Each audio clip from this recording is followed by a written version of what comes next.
flying around following our very, very iconic trip to Wasa Chimpim at the invitation of us through the Minerals Commission and made possible by the Golden Star Wasa Limited to visit the underground of the gold mine, and we brought you that report. Today, the CEO of the Minerals Commission, Mr. Martin Ayisi, is back at the table with us, and we've been talking a lot about opportunities in the mining space and what skills people need to acquire in order to get a job at the mines.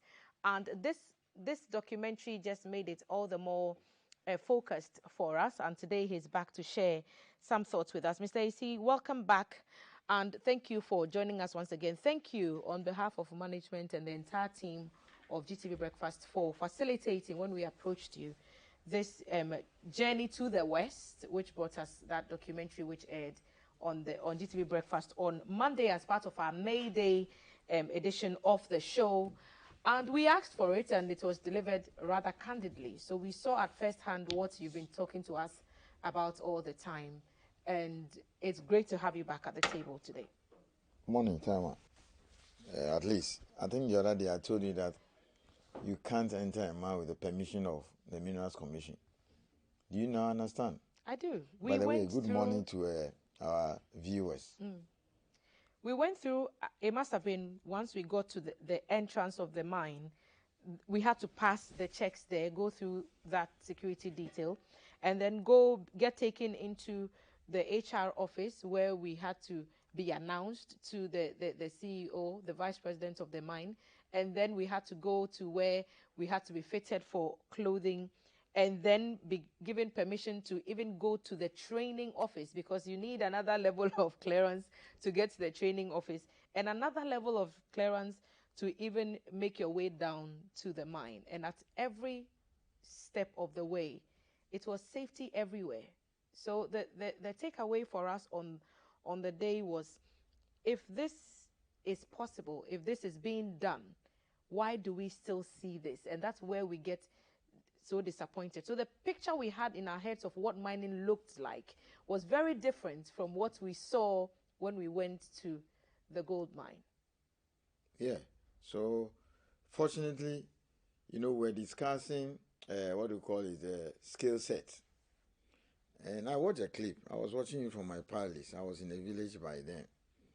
And I don't know whether I can wrap. Yes, I don't know whether I can wrap up the discussion on skill set with perhaps you showing the video again, and then we discuss some of the things. The portions of the video will be rolling as we have this conversation. So split screen and put something on the side, and we'll be speaking to them as we go along. So we spoke to 3 female mine workers. One of them is a shift boss. Her name is Bridget. Bridget is generally what we call the supervisor. We walked in on them at their meeting, and they were talking. The lady on your screen now is called Selma. She's a mine surveyor. She would just basically get instruction from the team leader on what they expected to do that day. They will map it all out, at least on paper, and they would come up with some kind of plan. The electrical side, Gloria, who was sitting at the other side of the table, it will be her job to make sure that all the installations are working and every machine that requires electricity is operating in the way that it should be. And then the supervisor will just make sure everyone is acting according to plan. So these were the ladies we went underground with, and we spent the day with them, basically. Okay, Timer, you let them stay on the screen there so that I'll discuss how this fits into our skill set discussion. I think the first female to be trained in a mining-related program was one Comfort Abba Emisa. That was 88-89. That was a then diploma in, I think, mineral technology at UMass then. Then 1994-95, we had the first degree holder in mining engineering, Miss Victoria Addison. I think she's now in Canada. She's gone through all the mail. I will send you their names and see whether one day you can invite all of them here, just like you did for the Lego Nights, and then have a chat with them. So, Tema, you see those 3 ladies? One read geomatics engineering. Okay, so we'll put the picture up on the screen now. geomatics engineering, that would be Selma with the Yes. blue scarf on. So she's being trained as a mine surveyor. That's her job. We also take some of them. Don't be surprised, after some 8, 9, 10 years, they'll be tired with this kind of hard life. You saw, now you understand. And then It's tough. Yeah, it's really tough. Really tough. After some 10 or so, 15 years, they might leave and even join us. Or maybe 4 or 5 years. So, compare her to almost all her colleagues who read humanities. Okay. She's very well paid. If I tell you her salary, your head will explode. Okay, so that's geomatics engineering. Here's a piece of what she does. So towards the end of the clip, if you went through the clip very quickly, you would see that when the drilling was taking place and the machine had finished the drilling process and the explosion had taken place, there's a lady that we see wheeling something into a void. That is Selma, and that's what she does. So we'll put that on the screen so you have a feel of what Selma does with her team of, with her knowledge as a geomatic engineer. So we'll put Selma's clip on, and then you can have a look so that when Mr. Ayisi is talking about it, you'd understand better what the conversation is about. Before we wait for the clip, you see, and these are women underground. You know, until recently, they were not allowing women underground. Oh, prejudice. But that is history now. Just like we have women flying Airbus A380 and Boeing. So this is, you can see, these are women underground. By the way, we have small-scale mining, a lot of them underground anyway, in the north. We'll bring you pictures. So I'm happy you went there. Was it scary? It was. Yeah. So that is her. Now, she can go and read mining engineering if she wants. Okay? So that is one of the skill sets we require to work in the mining industry, engineering. So that's how she's a mine surveyor. That's the kind of work she's doing. You see, everything is technology. That is it. I'm so proud of her. I don't know her, but when we go for the field, we'll get to know. And this is Wassa Mine. They are spending $1 billion to expand this mine. $1 billion. So they're going to extend life by 17 years. Fully underground. You can see the rocks there. These are women. Not history, not sociology, pardon my language, not archaeology. This is the way to go. So when the education minister said he wants to produce 100 engineers, that is it. Now the other lady says she went to poly and read what? Electrical. So Gloria, and the lady you're talking about is Gloria. Gloria, we are seeing Selma on our screens now. Mine surveyor. Good morning to you, Selma. Thank you for being so nice to us when we visited. Gloria is an electrical engineer. So there's a part of the clip where we go up this yellow tube and we're simulating an escape from a dangerous situation. When we came up on the other side of the tube, we came to see a ventilator set, a fun starter of some sort. And we asked, so what are we looking at? And it was Gloria's responsibility to explain to us what was happening there. So you will see Gloria coming up on your screen very shortly. She also operates a substation. It's like when you go to Achimota substation. Okay. The big thing that you see there, Gloria and her team, they are in charge of doing that underground. So that will also be coming up. So once we wait for the clip to roll, there's something I want you to understand, and for that matter, the public. I think it's rolling now. You realize that you're underground, so everything there is ventilation. Ventilation. So do you see why coal mines accidents are quite common, collapse, etc., because of this methane gas? So you need a lot of ventilation engineers.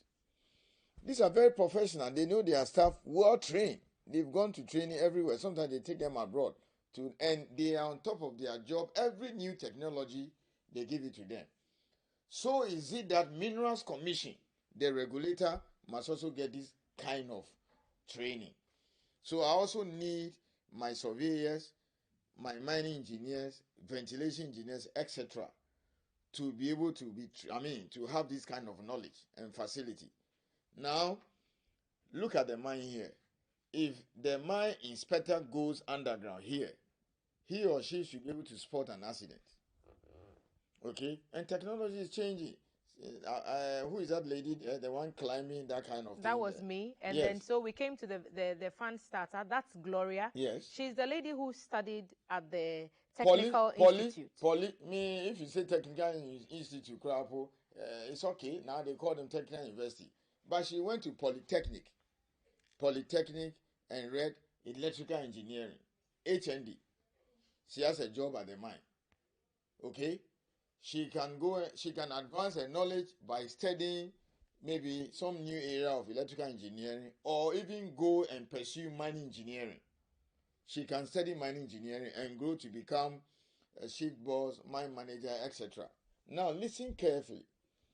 It is not everybody who can work underground. So for instance, if you're a mining engineer and you hold a mine manager certificate, which is the highest, and you don't have underground experience, there's no way the chief inspector of mines will approve you to be the mine manager of this mine. So it means that this underground mine, the person in charge of the entire mine has a mine manager certificate for underground. Now, if you have a mine manager certificate for underground, you can also become the mine manager for an open pit, not the other way around, because the underground is challenging. So you saw the electrical stuff. Did you see the electrical wirings and all those things underground? Yes.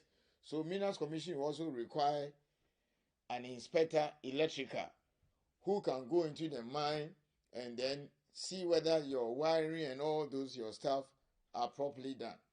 So when they deploy new technology, new electrical stuff and all those things, we also need to also step up our game and train our people.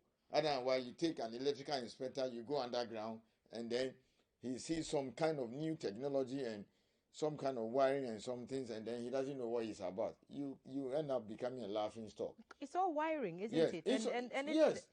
Gloria, So all it's the so various, impressive. all the rafts of skills are needed there. Electrical, geomatics, mining proper, etc.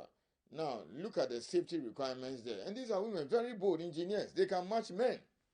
Trust me. Years ago, your parents would discourage you. These are men's job. And that is it. And I asked her, I specifically asked Gloria. Can you see that thing there? Why did you become an electrician? It brings the ventilation.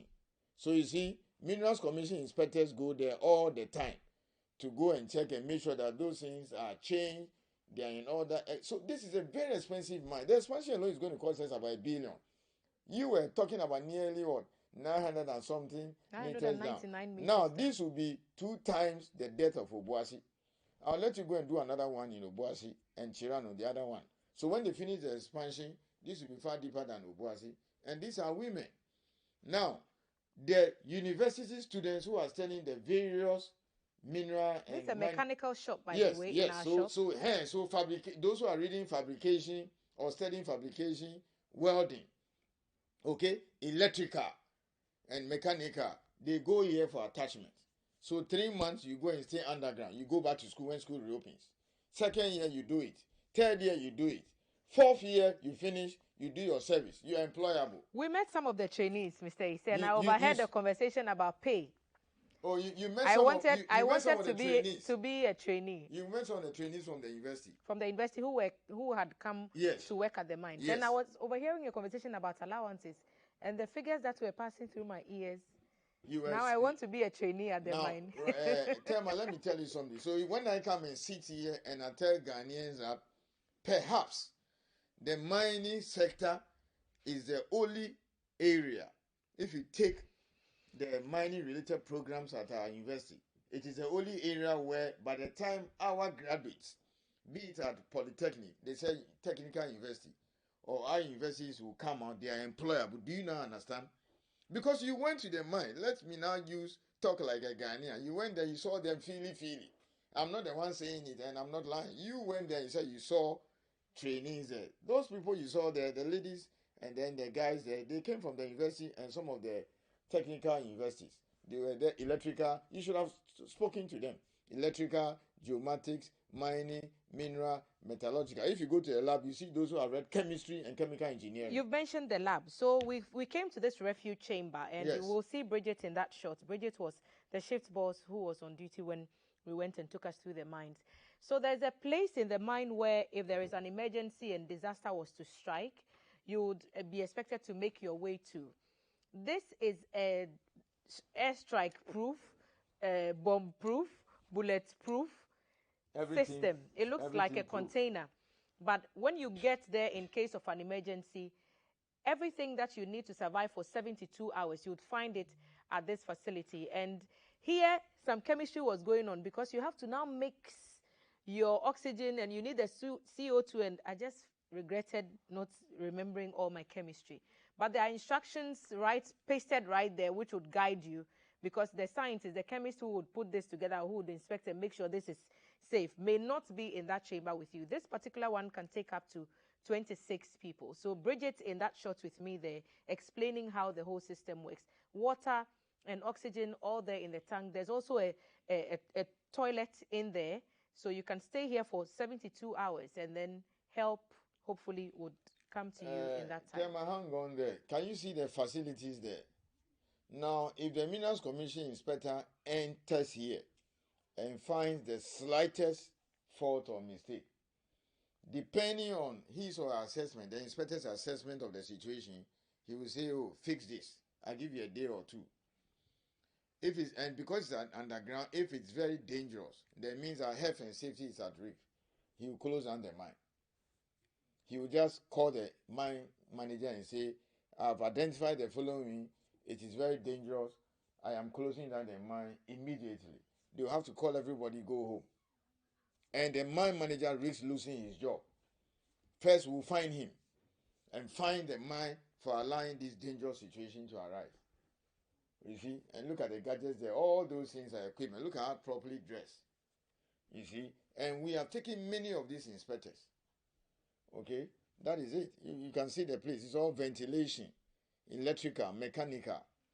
So, those fabrication things I was talking, I'm happy you said you went to the mechanical workshop. Because these are mechanical stuff, they need to keep them because of wear and tear. Electrical. And then, what do you call it? Those who read mechanical engineering. So these are very lovely ladies. If they are here, and then let me tell you the certification. The lady you spoke to said she's shift boss. Normally, you start with blasting. It means that she has passed the exams and she holds a blast certificate. Now she says she's shift boss, which is the same as mine foreman. The next one is that she will try the mine captain. After mine captain, she can try underground manager or mine superintendent, and then mine manager. So if you give her the next 10 years or less, one of them can be mine managers, except that they have to go and read mine engineering or take the certification.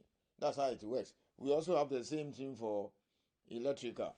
Inspecting, senior engineering, and then we have health and safety. So all these things are there. If you are the processing plant processing engineer, senior sectional, the metallurgical, and then plant processing manager. Did you happen to go to the processing plant? No, we didn't. So what I'm going to do is that I'm going to arrange a similar thing for you at Obuasi, and then Chirano, and then also Mensing go to Asante. I want us to do the underground mines first, and after that we'll do the open pits. And the beauty is that when we are discussing the skill set and we link it to this real stuff, then people can now understand. So take the documentary or the clip on Wayo, the kind of mechanical training he gives and all those, and then this one. So I'll arrange another trip for Obuasi for you, Chirano, and 3 other mines. So anytime we come here, we link the training with the real world situation. Maybe the next time you focus on the processing plant and then the lab. Then you get to interact more with those who read chemical engineering, chemists, metallurgical engineering. So these are 3 lovely women. Pneumatics, electrical, mechanical. Lovely. I'm sure the lady, when she was going to study mechanical, the warfare or some uncle will say, oh, she's going to do a casefita. If I call this and you said they whispered into your ear small about the I'm speaking the like trainees. The trainees. It was in USD, by the way. Yes.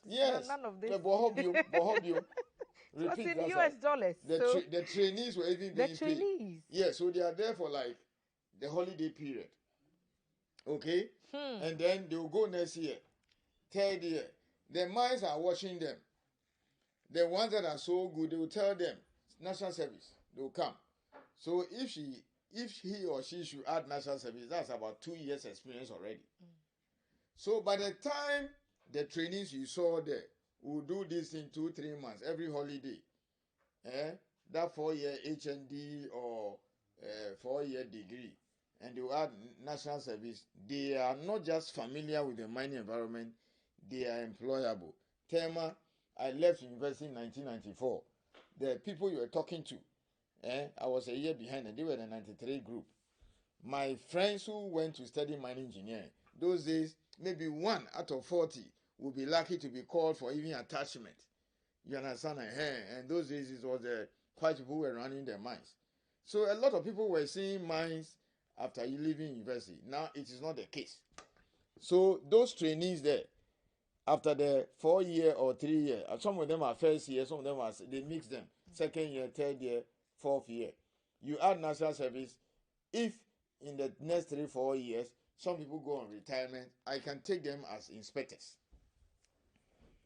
So we came, where we were staying at the quarters, there was a setup which fed the people who worked at the mines. Yes. And we understand that they get served breakfast, lunch, and dinner. Yes. And it's one of the opportunities that we've talked about before, about catering services as a support service to the mines. So we saw at first hand a company that had been attached to Golden Star at Wasa Chimpim that cooked all the meals of the miners. Yes. And it's one of the things that you've told us. That Now, if we didn't put that on a procurement list, again, that would be my next discussion. Sometime next week when we are discussing the other segment opportunities, looking at support services.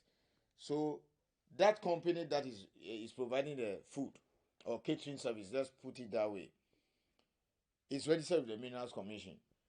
And then she's registered. She has all the, we know the number she's as an employer and all those things. So there are 2 categories of workers there. Her workers don't work at the mine. She will bring them, or he will bring them, the company, and then they will serve them. They take them from the community. The foodstuffs there are to be bought from the community because some of them have farms and then they buy directly from them. So if we did not put catering services fully Ghanaian, they will bring foreigners to come and do the job. And by the way, you saw the environment there. This is one of the companies that have given medical services now to a Ghanaian. They were using a foreigner. Then this year we put it on the list. So the foreigner was kicked out in December. Fortunately, the contract expired. So this is the first company to give the job to a Ghanaian. You went to the mine environment, you saw right from the security to underground. You didn't go to other place anyway. So that means that the Ghanaian company that was giving this, or that has been giving this contract, is responsible for the medical services for not just the workers, their spouses and children. That's how far we have come. So when we say mining is not benefiting this country, we have to be very careful. But you see, I don't blame Ghanaians. If I don't come here and tell you the nature of the industry, the kind of people who can work there, the billions that are going on there, this mine for the next 20 years will still be around. Okay? So they will become very big. They may even move to other mines. So normally what happens is that the other mining companies that are coming will take some of these people. So their skill set. I am happy you heard that they were talking about dollars to even people on attachment who are not employees. Okay, so that is what is happening. Noni wale, the animal a galamsey. Yes, it's killing us. Apple juice, I can see it, orange juice. That's fine. But these are some wonderful things that is going on there. There's a lot to do. I'll take you to the processing plants and where because they were asking us about when you went to the gold mine, where is the gold? Oh, that place you cannot enter. I said we didn't see any gold. Oh, next time we can arrange, then you can enter the gold room. I think they can allow. Okay, so look out for that. You go through. Not maybe the scanning there will be more than the medical scan. We've been told because you can insert the gold somewhere. I don't want to say things. Mr. Ayisi, thank you. Next week, we'll have you back to do this all over again. Mr. Martin Kwekwe is the CEO of the Minerals Commission. Minerals Commission made it possible for us to get in touch with the Golden Star Wasa Limited, who granted us access to the underground mine, which made it possible for us to bring you that special we did on May Day. So opportunities in the mining space, what we've been discussing for the past couple of weeks, and now you've seen them at first hand, what you can do with a mining certificate or a training in any of the engineering courses. STEM is the way to go, is what the Education Ministry is saying, so do consider. And ladies, get into the space as well. Bridget, Gloria, and Selma are doing exceptional work there. And safety is such a crucial part of mine work.